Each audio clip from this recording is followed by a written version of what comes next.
Allez, c'est parti. Aujourd'hui, petite vidéo, même plutôt, pardon, ce soir, petite vidéo qu'on va faire ensemble avec un format légèrement différent de d'habitude. Donc, j'enregistre aujourd'hui, vous le voyez bien, le 29 décembre vers presque 21 h. Donc, ici, j'aurais dû dire bonsoir. Peu importe, on va analyser ceci. C'est-à-dire que pourquoi le format est légèrement différent? C'est-à-dire que clairement, vous le savez, on a abordé ensemble, donc il y a de ça maintenant un peu plus d'un mois, même ici, on avait également fait une rétrospective de ceci, mais d'un short. C'est-à-dire que le short a bel et bien été ouvert dans ce rectangle rouge. Donc, on va également retourner encore un peu plus dans le temps ici, boum, rebond, short ouvert ici, d'accord, zone de short ici, pour aller revoir des plus bas. Pour le moment, le short est toujours bon, tout se passe encore bien, vous voyez ici, j'avais fait des rétrospectives dans les vidéos précédentes également, et tout se passe bien, d'accord. Donc maintenant, celui qui a perdu ce trade, premièrement, pour le moment, c'est pas possible, parce qu'on est encore et toujours dans le vert par rapport à ce short-là, mais clairement, il y a des TP à placer, donc à prendre surtout, et un stop-loss. Le stop-loss avait également été exprimé ici avec cette ligne bleue. Pour le moment, on n'a toujours pas touché les 7800 $, donc impossible d'être dehors.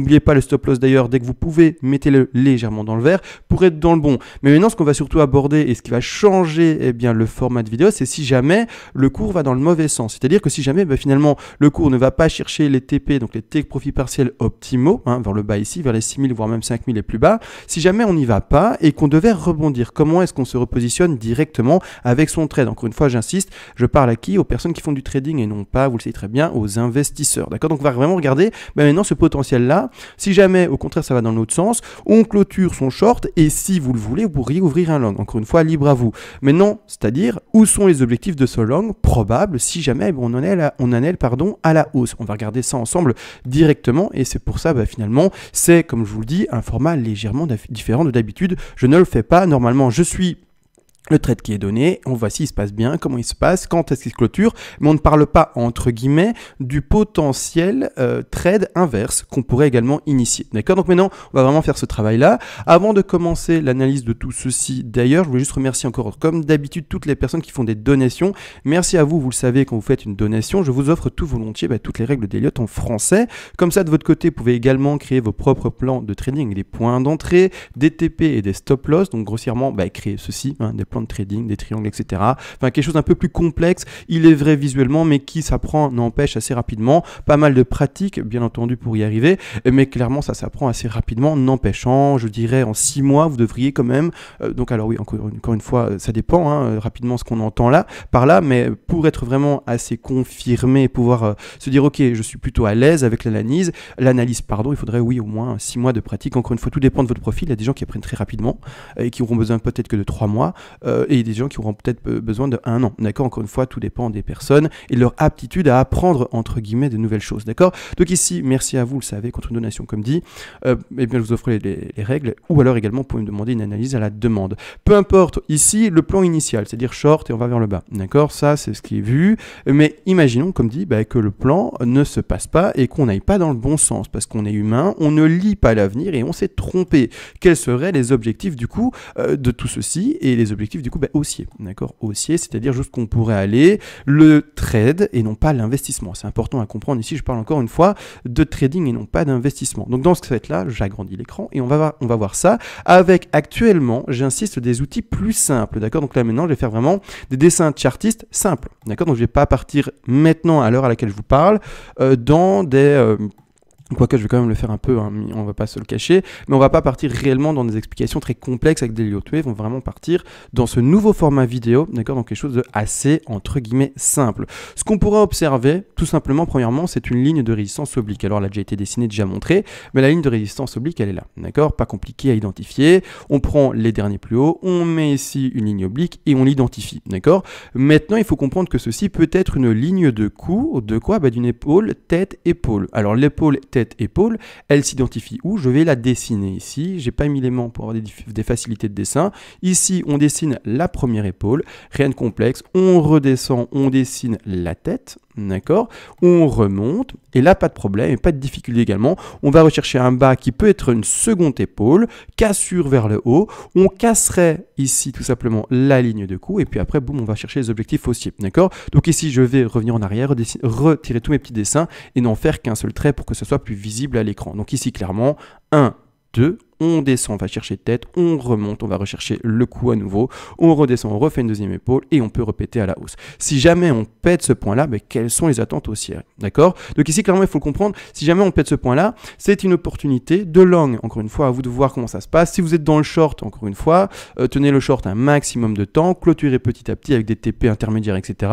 Bien entendu, ceux qui ne sont pas dans le trade du short, il faut le comprendre que ici, à partir de ce point-là, il sera peut-être même très bon d'hypothétiquement partir, encore une fois, dans une hausse et donc dans un long. Mais encore une fois, comme je ne suis pas à votre place, c'est pour ça que j'utilise peut-être des hypothétiques, etc. Comme ça, ben, vous restez maître de vos décisions et que vous ne vous sentez pas, comment dire, entre guillemets, obligé d'ouvrir un long. D'accord? C'est à vous de le voir. Maintenant, je mets en évidence ce qu'on peut lire sur le graphique. Comme ça, vous passez peut-être pas à côté de certaines choses que l'on peut analyser. Donc ici, cassure de ceci, quels seront du coup les objectifs? D'accord? Quels seront les objectifs potentiels de ceci? Pour commencer, rien de complexe. Premièrement, ici également, je voulais montrer le rebond qui a lieu, a clairement lieu, pas difficile, pour le bas de l'épaule. Hein. Donc ici, ce point-là et ce point-là, d'accord, ont bien entendu un lieu de rebond assez sympathique à observer. Celui-ci se retrouve là, on va le mettre ici en pointillé, ici vraiment une belle ligne, hein, d'accord, une belle ligne ici de résistance horizontale, parfaite pour deux épaules, d'accord, donc il faut le comprendre, on a vraiment quelque chose, boum, hein, quelque chose de vraiment très propre pour le rebond. Donc ici vraiment deux épaules qui sont potentiellement également très propres, d'accord. Donc maintenant on va regarder ça, quels sont les objectifs. De manière simple, on peut faire ceci, c'est-à-dire qu'on peut prendre ici le bas de la tête, hein, vous voyez ici, aller jusqu'au cou, d'accord, jusqu'ici jusque finalement à la ligne de cou, reporter après ceci, donc soit, attention, il y a deux manières de faire, soit on prend le bas de l'épaule, soit on prend à la cassure du cou, d'accord, il y a deux manières de faire, ça va bien entendu indiquer plusieurs objectifs, et ces différents objectifs vont bien entendu indiquer également quoi? Il faut le savoir, des take profits partiels, parce qu'encore une fois, quand on passe vendeur ou acheteur sur une position, quand on veut engranger du bénéfice, on ne le fait pas et jamais, pardon, à 100%. On le fait encore et toujours par petite proportion finalement de bagues, c'est-à-dire que si vous rentrez dans un trade à 100%, d'accord, votre trade, au début vous l'initiez, c'est à 100%, c'est sûr, vous dites je short ou je long, peu importe, mais quand vous allez sortir petit à petit de ce trade et prendre du bénéfice, vous n'allez pas vendre à 100% également, vous allez vendre à 20, 15, peu importe, vous déterminez le nombre de TP que vous voulez, mais c'est ça qui est important de comprendre. Donc, grâce à ceci, hein, grâce à ce système plus simple, entre guillemets, eh bien, on va pouvoir également mettre différentes zones, finalement, de take profit partiel. Si jamais, du coup, on casse la ligne de coup, la première zone de take profit partiel indiquée sera ici. Alors, un petit rectangle, en fait, je cherche ceci. Donc, grossièrement, hein, d'accord, vous ouvrez votre langue dans cette zone-là, donc vous passez à l'achat, d'accord, et les premiers TP vont devoir être indiqués où? Donc c'est pour ça que c'est en vert, d'accord, vous ouvrez un long, c'est en vert, et les zones de vente par après, donc revente de sa position petit à petit par pourcentage, par finalement petit bag, eh bien seront indiqués en rouge. Donc ici le premier objectif sera le suivant, sera à 8353 $ de revente de sa position si on casse ici la ligne de coup, d'accord. Maintenant si on va à la zone de cassure, ça va nous indiquer, vous l'avez bien compris bien entendu. Alors là, vous l'avez compris, ça n'a toujours pas encore cassé. C'est dans le cas où, le jour où ça va vraiment le casser sera peut-être demain, après-demain, ou peut-être jamais. Hein. Dans ce cas-là, on reste dans notre short qui a été initié. Et là, il n'y a pas de problème. Mais n'empêche ici, si jamais ça devait le casser, vous allez devoir mettre encore une fois cette ligne-ci à l'endroit où ça casse. Là maintenant, un peu de temps à l'avance, j'estime la cassure ici et je mets plus ou moins cela. D'accord, là. Maintenant, le jour où ça arrivera plus précisément, vous serez plus précis dans votre travail également. D'accord, bien entendu. Le TP numéro 2 indiqué sera ici. D'accord, avec cette façon de faire, on a deux TP, d'accord, on a deux TP qui sont ici. Donc ici, le premier qui se retrouve à 8350 $ plus ou moins, et le second, alors ici encore une fois sur la plateforme Coinbase, n'oubliez pas que sur les différents échanges, vous n'aurez pas les mêmes prix. Si vous êtes sur Bitstamp, si vous êtes sur BitMEX, si vous êtes sur quoi que ce soit autre part, clairement il faut le comprendre que vous n'aurez pas les mêmes prix. Donc adaptez le travail que je fais personnellement en vidéo sur vos échanges, mais avec les prix de vos échanges, hein, d'accord. N'intégrez pas bêtement les chiffres en vous disant, voilà, du coup je mets sur mon échange ce stop loss là et là, alors que ou alors ce TP là et là, alors que ça va pas, hein, d'accord, ça va pas. Il faut vraiment bien entendu pouvoir faire ceci avec les chiffres que vous connaissez sur vos échanges personnels. De ce fait ici on a le TP numéro 2 qui sera indiqué à 8915 $, d'accord. N'oubliez pas, dans ce cas-ci précis, je trouve, et c'est pour ça que personnellement je le fais pas, mais que c'est un trade un peu risqué, d'accord. Risqué pourquoi? Parce qu'on va quand même vérifier avant, parce que là ici clairement on aura un risque ici de 7,4%. D'accord, ici, d'accord. Si on rentre là, on a ici un stop loss potentiel qui va être placé à 7% pour une rentabilité potentielle maximum, si on part en tout cas dans l'élaboration simple avec cette analyse-ci, eh bien un maximum de 17%. D'accord, donc grossièrement, on a un ratio qui est indiqué de 2,28. Ratio faible, je vous le dis, c'est un ratio qui pour ma part est faible. Hein, d'accord, c'est comme ça, je trouve ça faible. Moi, je joue personnellement des ratios qui sont plus importants. D'accord, malgré tout, c'est un trade qui est potentiel. D'accord, donc ici, ratio faible. Est-ce que c'est un beau trade ? S'il est gagnant, bien entendu, mais c'est pas le plus beau des trades, d'accord? Il y a vraiment un risque de 7,4% ici, qui presque 5% d'ailleurs, qui me semble un peu trop risqué, d'accord? Maintenant, encore une fois, à vous de voir comment vous le faites et quel est votre finalement risque management par rapport aux trades que vous avez déjà initiés durant les semaines, mois passés, pardon, et voir si c'est quelque chose que vous pouvez, bien entendu, introduire dans votre management. Oui ou non, encore une fois, c'est personnel, je ne sais pas comment vous avez, ou en tout cas, quels sont vos résultats depuis les mois, peut-être même année précédente, hein, d'accord, à vous de voir encore une fois, si vous pouvez introduire un trade qui est entre guillemets risqué dans votre plan de trading global, d'accord. Donc ici, voilà, un rendement de 17% possible, mais malheureusement avec une perte de 7%. Moi, j'aime pas trop, je préfère quand vraiment on retrouve ici un rendement beaucoup plus important, avec souvent une position perdante de 3 à 2%, d'accord. Ici, je trouve que, voilà, on est un peu trop exposé par rapport ici au risque de la perte. Maintenant, encore une fois, ce que je vais faire, c'est de l'Elliott Wave. C'est-à-dire que là, ici, il faut comprendre une chose, c'est que si on part bel et bien là-dedans, et que du coup, on parle vraiment en Elliott Wave, donc on part vraiment là-dedans ici, j'ai un peu du mal à y croire, et je vais vous montrer pourquoi, à cause, attention là, là c'est très technique, et je suis désolé pour les tout débutants. Le début de vidéo était du coup très très simple pour les débutants parce que si on parle de coups, d'épaules et rien de technique, entre guillemets, hein, des termes vraiment simples. Là maintenant, j'ai commencé avec des WXY, des Z, des machins, des fibos, des extensions et tout. Ça va être beaucoup plus compliqué, pardon, mais il faut que je le fasse. Le problème, c'est qu'ici, moi, mon début de triangle, en tout cas qui est dessiné ici, commence en WXY. Alors là, ça tient tout à fait. Pour moi, mon sous-décompte que j'en fais ici, donc en WXY en rose, hein, j'espère que c'est visible à l'écran, WX et puis on monte en Y, clairement, peut être introduit dans des figures correctives, mais pas dans des figures impulsives, d'accord? Alors attention, encore une fois, je vais vous exprimer ça après, mais c'est-à-dire que ça rentre tout à fait très bien dans un triangle potentiel, d'accord? Ou également dans une 3 vers une 4, ce sont des correctives et non pas des impulsives, d'accord? Mais si on devait partir dans la configuration suivante, comme suit, d'accord? Donc je reprends ce graphique-ci, je vais retirer maintenant tout simplement l'épaule tête-épaule ici qu'on a vu, je vais retirer également les objectifs ici, on va les réexprimer de manière plus précise également avec de l'Elliott Wave, mais ici j'ai un problème, c'est parce que ici pour moi c'est une WXY comme montré. Une WXY n'est comme dit que comprise dans des figures, comment dire, de correction, c'est-à-dire qu'ici, si je partais en ABC flat, pour vous donner un exemple, hein, d'accord, si je partais en ABC flat ici, pour moi, la racine 0 vers la A ne peut pas être, et on partira en C, d'accord, ne peut pas être constituée d'une WXY. C'est pour ça que je vous le dis, pour ma part, j'ai un peu du mal, d'accord, c'est pour ça que je pars vraiment pas dans cette hypothèse-là. Encore une fois, n'empêche, je ne lis pas l'avenir, vous ne lisez pas l'avenir, personne ne lit l'avenir. Si jamais ça devait péter à la hausse, c'est qu'on s'est trompé, et on doit l'admettre, d'accord. N'empêche, avec mon analyse, c'est pas en tout cas le trade que je privilégie. Maintenant, si ça devait le faire, bah pourquoi pas, et c'est ainsi, on clôture son trade en short, d'accord, on aura fait son petit bénéfice, n'empêche, parce qu'on a été chercher assez bas pour faire les TP, et on voit plus haut comment ça se passe, d'accord. De ce fait, imaginons que je me suis trompé, j'ai mal décompté, là devant on n'est pas dans une WXY, on est dans une ABC tout à fait classique, par exemple, hein, d'accord, parce qu'une WXY pour moi peut être comprise dans une A vers une B, dans une 3 vers une 4, ou quoi que ce soit, mais pas dans une impulsive, ou en tout cas dans une première vague ici, d'accord. Non, une racine vers une A ne peut pas pour moi être faite en WXY.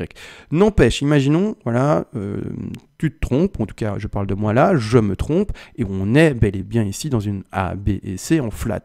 Dans ce fait et de ce fait, on va regarder les objectifs qui peuvent aller chercher ceci, d'accord. Donc pour ce faire, je vais prendre, je vais mettre d'ailleurs l'élément, je vais prendre encore une fois ici mon Fibonacci d'extension et on va travailler ceci.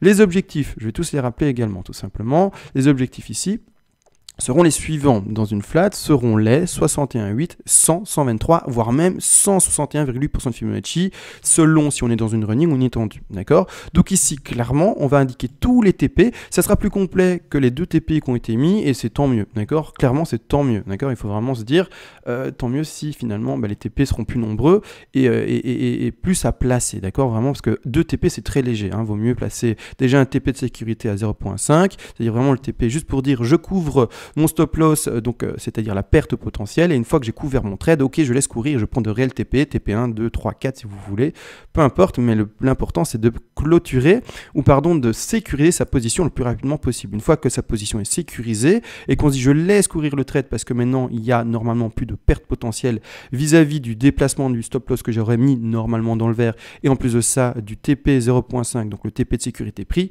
donc du coup maintenant tout se passe bien.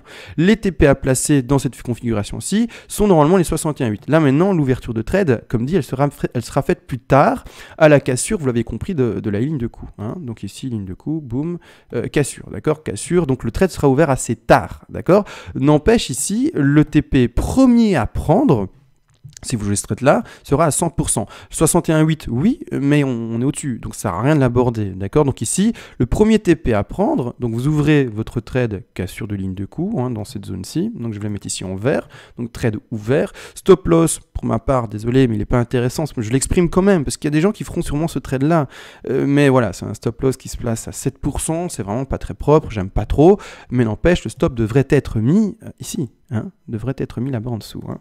D'accord, donc le stop loss, je l'exprime en bleu. D'accord, il est là. C'est un stop qui est vraiment très large. J'aime pas trop. Maintenant, encore une fois, c'est pas moi qui fais vos trades et c'est à vous de voir si oui ou non ça rentre dans votre risque management, c'est si vous pouvez l'accepter dans celui-ci. Donc ici, finalement, le premier TP à placer, ça sera ça déjà, d'accord, ça sera vraiment un mini rebond ici, d'accord.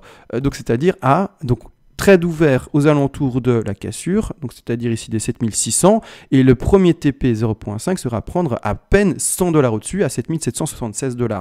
C'est vraiment, voilà, c'est vraiment très léger, donc vraiment c'est le TP de sécu, c'est vraiment pour essayer de minimiser un maximum sa perte. Ici, le stop est placé très bas, encore une fois, si vous voulez réellement, vous pouvez le monter petit à petit. N'oubliez pas de ne pas être trop gourmand, parce que malheureusement, ce qui peut aussi nous faire, hein, encore une fois, ça c'est le trading, hein, mais surtout dans des positions comme ça, si compliqué, c'est pas agréable, en tout cas, voilà, c'est pas la meilleure des positions, mais ça peut très bien faire ceci, hein. Puis continuer. Hein. Donc voilà, c'est pour ça que le trade, pour moi, je n'aime pas trop. Hein. Vraiment, le risque est trop grand. Maintenant, encore une fois, comme dit, chacun est libre de faire ce qu'il veut. N'empêche, on va continuer dans l'opportunité ici de mettre les stop loss, ou pas les stop loss, pardon, mais les take profit partiels ici en rouge. TP1 à placer à 100, TP2 à placer à 123% de Fibonacci ici, c'est-à-dire au prix des 8083 $. D'accord, vous mettez un TP2. Bien ici la lignée, comme ça c'est plus propre ici, TP2, et le dernier TP, TP3, à 161,8% de Fibonacci qui sera placé du coup ici un peu plus haut. D'accord, donc là maintenant ça fait un peu plus de TP à mettre. Ici le TP se place ici clairement à combien? 8600 $. D'ailleurs je suis un peu curieux par rapport à la ligne de coup, donc le travail simple entre guillemets qu'on avait fait, ça nous indiquait quoi? On va regarder ça maintenant ensemble, hop. Ici, alors ici à la cassure, on irait chercher cette zone-ci, donc on avait comme dit à 8300, et si on le met à la cassure, pardon, ici de la ligne de coup, donc à l'épaule profondeur de coup, ou cassure de la ligne de coup, et on irait un peu plus haut. Donc deux manières de faire différentes, d'accord. N'empêche, ici oui, on peut tout à fait dépasser. Hein, donc ici, hein, c'est un TP à mettre. Maintenant, pourquoi est-ce que, encore une fois, c'est une procédure à faire. Pourquoi est-ce qu'on ne clôture jamais un trade? Donc imaginons que vous rentrez dans ce trade là, vous vendrez, d'accord, 30% de votre position ici, 30% de votre position là et 30%. Chiffre encore une fois aléatoire donné. Si vous voulez mettre 25, 25, 25, ou même si on peut partir dans du 40, 20, 10 et peu importe, d'accord, vous avez compris, en allant de moins en moins, hein, finalement, ou de plus en plus, peu importe, c'est encore une fois de vous à faire, c'est une stratégie à mettre en place de votre côté, mais clairement, il faut comprendre que même si on met ces 3 TP là, on ne clôture jamais un trade à 100% s'il est gagnant, c'est-à-dire qu'un trade gagnant, on le laisse courir, d'accord? Pourquoi? Parce que si le trade, eh bien, le cours il monte, il ne s'arrête pas là et qu'il continue à monter, là, cette zone-ci, d'accord, de bénéfices encore potentiels sera plus qu'agréable à avoir. Même si votre trade sera peut-être clôturé à 100%, pas à 100% du coup, mais par exemple à 90%, vous aurez vendu peut-être 30, 30, 30, il vous restera 10%. Pourquoi? Parce que le trade, il peut toujours monter, d'accord? Et dans ce cas-là, vous gardez votre affaire et vous mettrez un TP, eh bien, qui sera également un peu plus élevé, d'accord? Un TP, je ne sais pas, à 200, ou alors avec l'objectif des lignes de coup ici, comme indiqué, la cassure de l'épaule et tête-épaule, avec ici les 8900. Encore une fois, c'est deux écoles, c'est des dessins chartistes qui sont possibles, de différentes manières de le faire, des TP à mettre également. Il y a différentes écoles et différentes manières d'analyser. D'accord, il y a également l'analyse avec les moyennes mobiles, l'analyse avec plein d'outils possibles. Moi, je vous parle ici et je vous ai mis en évidence deux finalement manières d'analyser, celle avec les dessins chartistes simples et l'Elliott Wave qui est un peu plus complexe entre guillemets, plus complexe surtout dans l'apprentissage, mais qui finalement n'est pas vraiment non plus, il faut le comprendre, quelque chose d'impossible à apprendre et à maîtriser, ou en tout cas à pouvoir intégrer rapidement et facilement. D'accord? Donc ici, là pour moi, 3 objectifs en Elliott Wave demi, dans une ABC en flat potentiel. Et encore une fois, on attend quoi? On attend vraiment la cassure ici de la ligne de coupe pour voir si oui ou non on rentre dans un trade pareil, d'accord? Comme dit, pour moi, c'est pas un trade intéressant, ou en tout cas, l'ouverture du trade qui peut être initiée est malheureusement trop tardive, d'accord? Vraiment trop tardive. A contrario de, pour vous montrer quelque chose qui n'est pas trop tardif, du trade que nous, on a initié il y a de ça maintenant à un bon moment. Le trade initié était clairement à 7800 pour aller vers le bas, d'accord? Donc, on va un peu remonter dans le temps d'ailleurs ici. Donc, on va là, d'accord? Donc, nous, au moment de cette analyse-ci, on voyait le cours monter à 7800, ouverture de short et on y va. C'est-à-dire que le stop loss est mis à même pas 1%, d'accord? D'accord, c'est clairement ça. On a été chercher par après l'affaire, on a ouvert notre short, stop loss mis comme montré ici très peu au-dessus, short intéressant parce que du coup le rapport avec le risque et le rendement est très intéressant, d'accord? Là on est vraiment dans un rapport qui, si je l'exprime, on va regarder ça ensemble, donc le short. Alors on va retourner ici, je vais réagrandir l'écran maintenant, juste pour voir vraiment ce que moi je trouve comme trade intéressant par rapport à ce qui a été montré aujourd'hui en vidéo, d'accord? Donc ici, c'est la zone de short à 7008, elle est ici, d'accord? Donc si on met bel et bien ceci, on va l'exprimer, donc 7008, voilà, hop, on va, hop, ça c'est un long, c'est pas ça que je veux montrer, c'est un short, pardon, donc on part sur les positions de short, on va à 7008, ici comme ça on est plutôt correct, hop, on met le stop loss à la racine. Donc ici, on est à 1,57% d'exposition de risque pour un potentiel. Et donc ici même, on a été chercher combien pour le moment? On a été chercher un 16% ici de rentabilité 17. C'est-à-dire qu'on a un ratio de 10,88. Vous voyez la différence des deux trades possibles? Clairement, voilà, ça c'est un trade qui pour moi est propre, d'accord? L'autre trade qui est montré durant cette vidéo, pour moi il est un peu risqué. Encore une fois, tout dépend de chacun. Si vous voulez ouvrir ce trade-là montré aujourd'hui en vidéo, vous pouvez. Là ici, pour moi, ce trade-là est beaucoup plus propre et on a fait quelque chose de propre ensemble, d'accord? Maintenant, encore une fois, n'oubliez pas, pour moi, je suis plutôt dans ce plan-là. Je suis plutôt dans quelque chose qui baisse. Mais malgré tout, comme dit, si jamais le trade se passait pas bien, comment se positionner? Comment repositionner cette affaire? Qu'est-ce qu'on pourrait voir et identifier? Et quelle hausse on pourrait attendre par après, d'accord? Et également, n'oubliez pas, alors je vais retourner sur l'autre graphique pour ce faire. N'oubliez pas, là je vais dézoomer à fond, je vais retirer tous mes petits dessins, on a parlé de tout ça normalement c'est bon. Si vous voulez revoir ça de toute façon, il suffit de prendre le doigt et de revenir en arrière, donc ça ici je ne vais pas laisser. Clairement ici il faut comprendre une chose, c'est qu'on est dans un canal baissier, d'accord? Et si jamais le rebond devait vraiment se faire, on devait vraiment dans une ABC en flat, il est intéressant de se dire, alors ici, ouais, on va prendre vraiment le dernier plus haut, d'accord? On va vraiment pas faire des fantaisies, on part vraiment sur quelque chose d'assez strict, et c'est avec les plus bas, comme suit, d'accord? Clairement, il faut clairement se dire que le rebond peut tout à fait aller rejoindre finalement la zone ici de résistance oblique, d'accord? Cette zone de résistance oblique, si on extrapole vraiment de manière non technique, vraiment non très compliquée, et juste de manière visuelle, vraiment en prenant la tendance et en la continuant avec une simple flèche, on irait chercher les 8500 $, d'accord? Donc c'est un TP qui a été également exprimé donc durant la vidéo. Donc ici clairement, si jamais on devait péter, on devrait pas s'étonner de revoir un BTC retourner à 8500 $ sans le moindre souci, d'accord? Vraiment, d'accord? Encore une fois, c'est pas parce qu'on va aller là en haut que d'office on part de nouveau dans un plan haussier, invalidation du plan baissier, etc. On va en parler de manière plus précise, mais là j'ai l'impression malheureusement d'avoir encore une fois fait une vidéo de 30-40 minutes, j'espère pas d'ailleurs, j'espère que je suis seulement à 15 minutes grand max, mais grossièrement voilà, il faut pas s'étonner de revoir potentiellement un trade ici qui va chercher les 8500 $ sans le moindre souci, aller chercher la zone ici oblique, etc. D'accord? Après, de toute façon, on va se repositionner si ça devait se faire, revoir le plan si il faut le revoir. Mais clairement, je vous dis, c'est pas parce que ça va péter et rechercher là en haut que d'office, on est dans quelque chose de haussier pour moi. D'accord? C'est un trend peut-être à prendre, mais ça n'invalide pas tout le reste. Et je ne serai pas d'un coup haussier et vous dire to the moon et c'est parti. Et maintenant, on va voir les 15 000, les 20 000, les 100 000. Non, pas du tout. En tout cas, pour le trading, je parle pas d'autre chose. Je parle vraiment en termes de temps plutôt court. D'accord? On parle pas dans 5 ans. D'accord? Là, c'est autre chose. Et on n'en parle pas d'ailleurs, on n'en parle pas aujourd'hui d'ailleurs, d'accord? Donc on n'est pas dans des projections de prix qui vont pour du très long terme. On parle encore une fois, et je le reprécise, de trading. Comme dit maintenant, je pense que j'ai tout dit. C'est un peu différent de d'habitude, hein. Comme dit, c'est un format un peu plus cool, parce qu'on parle moins de technique. Ou encore, on parle quand même de technique, mais c'est quand même plus posé, c'est moins difficile, entre guillemets, à la compréhension, je pense. Peu importe, maintenant, comme dit, c'est assez de blabla. On se laisse, on se voit probablement demain, ou en tout cas durant le courant de semaine. Et sur ce, ciao.